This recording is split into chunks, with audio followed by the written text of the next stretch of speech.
Assalamualaikum warahmatullahi wabarakatuh. Hari ini kita bertemu kembali di pelajaran tematik tema 7, subtema 3, peristiwa mengisi kemerdekaan, pembelajaran 3 dan 4.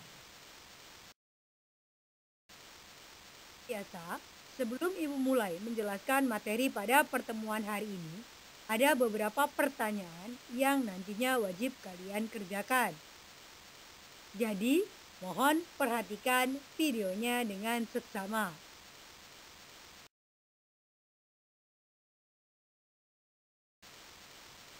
Sejarah lahirnya Pancasila.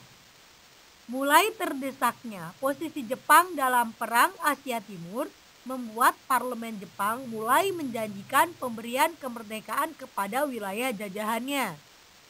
Untuk menindaklanjuti hal tersebut, maka dibentuklah Badan Penyelidik Usaha-Usaha Persiapan Kemerdekaan Indonesia pada tanggal 1 Maret 1945.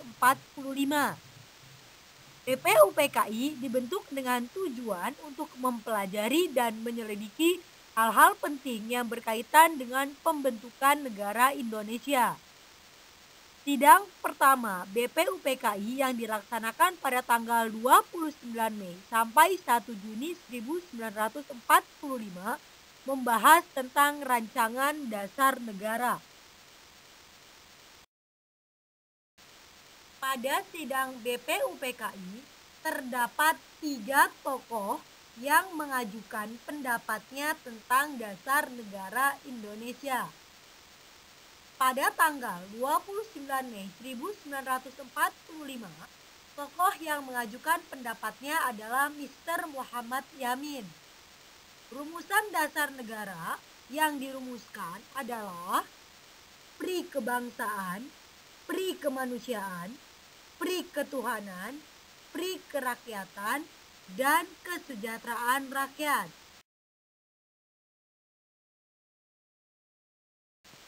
Sidang kedua dilaksanakan pada tanggal 31 Mei 1945. Tokoh yang mengajukan pendapatnya adalah Profesor Dr. Mr. Supomo. Rumusan dasar negara yang dirumuskan adalah sebagai berikut. Yang pertama, persatuan. Yang kedua, keseimbangan lahir dan batin. Yang ketiga, kekeluargaan. Yang keempat, keadilan rakyat. Dan yang kelima, musyawarah. Sidang ketiga, tanggal 1 Juni 1945. Tokoh yang mengajukan pendapatnya adalah Insinyur Soekarno. Rumusan dasar negara yang dirumuskan adalah sebagai berikut. Yang pertama, nasionalisme dan kebangsaan Indonesia. Yang kedua, internasionalisme dan pri kemanusiaan. Yang ketiga, mufakat atau demokrasi. Yang keempat, kesejahteraan sosial. Dan yang kelima, ketuhanan yang Maha Esa. Selanjutnya, kelima asas yang diusulkan oleh Insinyur Soekarno disebut Pancasila. Peristiwa tersebut melatar belakangi penetapan hari lahirnya Pancasila yang kini diperingati setiap tanggal 1 Juni. Usulan-usulan pada sidang BPUPKI pertama kemudian digodok oleh panitia-panitia untuk mempersiapkan sidang berikutnya. Sebelum memulai sidang BPUPKI yang kedua, dibentuklah kembali panitia yang dikenal sebagai Panitia 9 atau Panitia Kecil.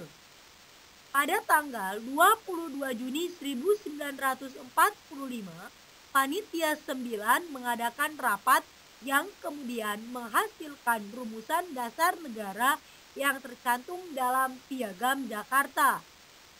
Setelah mendapat beberapa perubahan, Pancasila sebagai dasar negara akhirnya pada tanggal 18 Agustus 1945 dituliskan dalam pembukaan Undang-Undang Dasar 1945.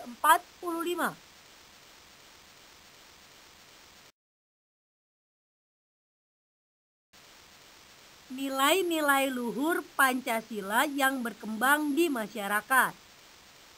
Ayo, ingat kembali bunyi Pancasila yang tercatat dalam pembukaan Undang-Undang Dasar 1945. Pancasila memiliki beberapa fungsi dan kedudukan dalam masyarakat Indonesia, yaitu yang pertama, Pancasila sebagai dasar negara. Artinya, Pancasila sebagai sumber dan dasar segala aturan hukum atau perundang-undangan yang berlaku di Indonesia. Yang kedua, Pancasila sebagai pandangan hidup dan ideologi bangsa. Artinya, Pancasila merupakan sistem nilai yang ideal dan diyakini kebenarannya untuk diwujudkan dalam kehidupan bermasyarakat sebagai pemersatu bangsa. Yang ketiga, Pancasila sebagai kepribadian bangsa. Artinya, Pancasila memberikan corak dan ciri khas yang membedakan bangsa Indonesia dengan bangsa lain.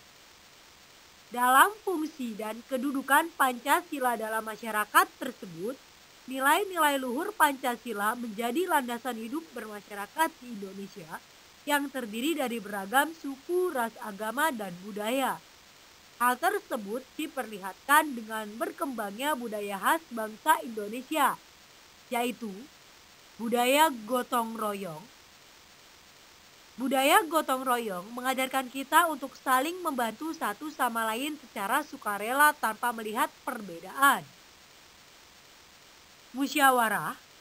Budaya musyawarah mengajarkan kita untuk memecahkan suatu masalah secara bersama-sama. Serta budaya toleransi. Budaya toleransi dalam masyarakat merupakan kesadaran untuk dapat hidup berdampingan secara rukun dan damai dengan mengembangkan sikap saling menghormati dan menghargai dalam perbedaan yang ada. Pada pembelajaran sebelumnya, kamu telah mengetahui bahwa perlawanan bangsa Indonesia terhadap penjajah dilakukan dengan mempersatukan masyarakat yang berasal dari suku dan budaya yang berbeda-beda. Keberagaman dalam masyarakat Indonesia membentuk beragam budaya yang terus dipelihara sebagai identitas dan kekayaan bangsa. Oleh sebab itu, kita harus tetap menjaga dan menghargai budaya tersebut. Selain itu, kita juga berkewajiban untuk mempertahankan budaya bangsa pada generasi penerus. Perbedaan budaya sebaiknya tidak menjadi bahan perselisihan dan pertentangan. Kita harus menghormati budaya dari daerah lain. Hal tersebut bertujuan untuk menjaga kedaulatan negara dan ketentraman dalam hidup bermasyarakat. Sikap yang dapat kita lakukan untuk menghormati dan menghargai budaya daerah lain adalah sebagai berikut. Yang pertama, tidak membangga-banggakan budaya sendiri. Yang kedua, tidak menjelek-jelekan budaya daerah lain. Yang ketiga, mau menikmati pertunjukan budaya daerah lain. Dan yang keempat, mau mempelajari budaya daerah lain.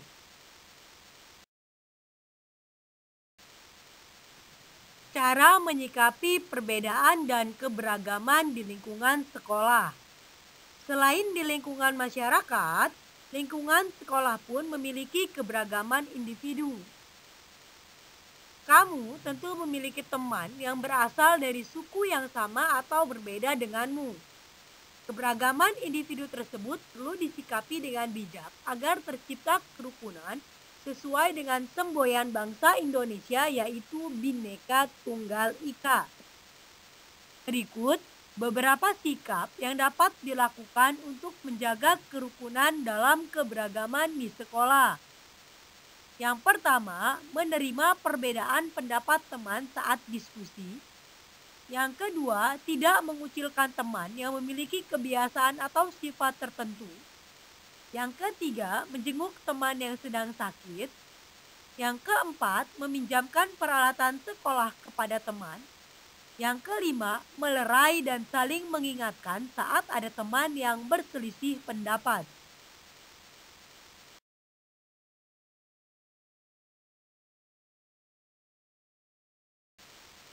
Unsur-unsur dalam surat resmi. Ayo, ingat kembali perbedaan surat resmi dan surat tidak resmi. Selain dari orang ataupun instansi pengirimnya, surat resmi dan tidak resmi dapat dibedakan dengan melihat unsur-unsur penyusun surat tersebut.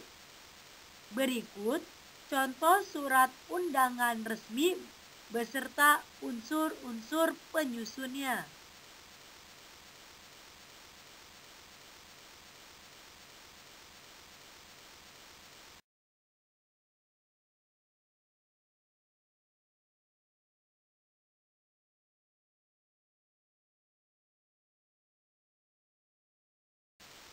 Sekarang, mari perhatikan perbedaan unsur surat resmi dan surat tidak resmi pada tabel berikut ini. Pada surat tidak resmi atau surat pribadi, tidak terdapat kop surat, nomor surat, lampiran, hal, jabatan, serta tembusan surat.